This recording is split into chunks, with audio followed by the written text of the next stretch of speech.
about those who are a child of divorced parents and spent your childhood between two different houses? What is something that those of us raised in a single house don't understand/consider? Getting in trouble at school for not having the right books uniform because you forgot them at the other house or lost them altogether.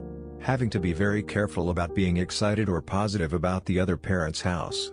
Always feeling like a house guest in whichever house is not your main. Generally being totally disorganized and a mess at all times and becoming an adult who is a mess at all times. The mental exhaustion years of being a middleman for your parents takes on you. Going from one house to the next, listening to one parent bitch about the other parent, and then having to put on a brave face while listening to one parent trash one of your other parents, trying not to lose respect for the parent in front of you while also trying not to harbor any feelings of resentment towards the parent at home with the parent in front of you was talking shit about. When you go back, and you hear your other parent complain and it goes on and on. I think a lot of us were used as therapists and we ourselves don't even realize it. Waking up and not knowing where you are was such a frequent feeling it no longer freaks me out. Not feeling like you belong to one half of your family when you visit. Your step-siblings get closer to your parent than you are because they live with them. It's devastating, especially after watching your own family disappear. Having to be very careful about what you say when you're different places, you learn to censor yourself and tailor yourself psychotically to the people around you to the point of identity crisis. It's better to do that than have to say the wrong thing, set someone off and have to deal with the outcome. Having your Christmas day disrupted every single year because you have to pack your crap, shuffle into a freezing car and take a 2-hour trip away to see your other half of your family. It took away the joy of the holiday and made it a time of anxiety and depression, and in general, a lot of court and fighting. Having to tell your friends at your first house, constantly, that you can't hang out on certain weekends and having to bow out of events like birthday parties. Your life is chopped up into what you need or want, and what your parents are legally entitled to. Traveling alone on a Greyhound bus at 12 and not being allowed to go get food yourself, the bus driver babysits you until your parent picks you up, having your teachers at school ask who's at home when they're calling to tell your parents you did something bad, and having to explain who James, the guy on your couch is and why your parents are essentially unreachable. Only seeing one of your parents a total of about a month out of the whole year. Not being allowed to move outside of a certain radius under a certain age. Watching your parents date. This one is interesting because a lot of people just have zero implication of their parents' sexuality, usually because their parents are still together and they've never seen their parent in that light.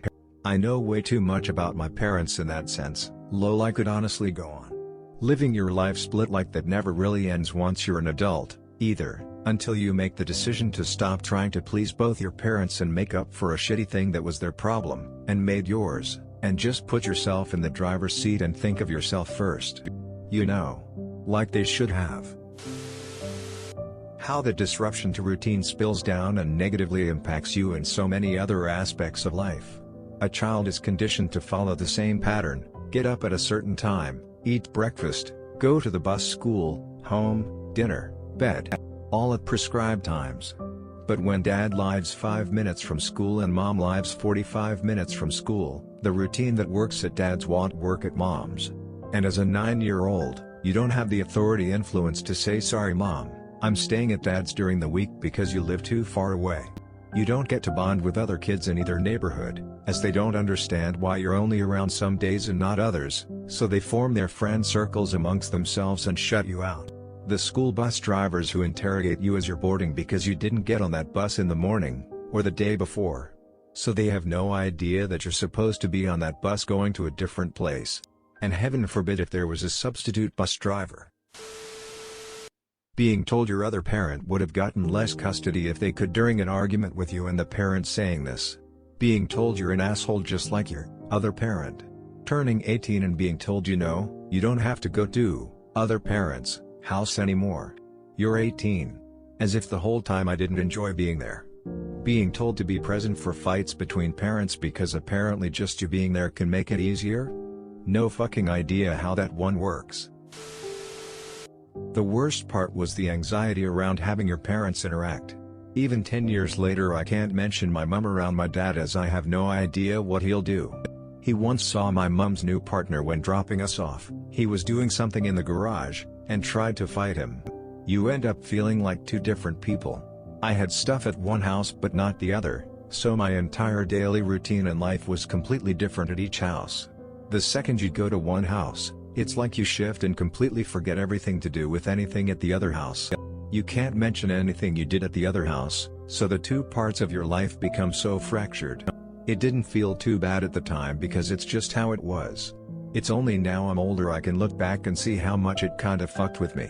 Edit, no, the worst part is constantly watching what you say because you have no idea how it could impact things.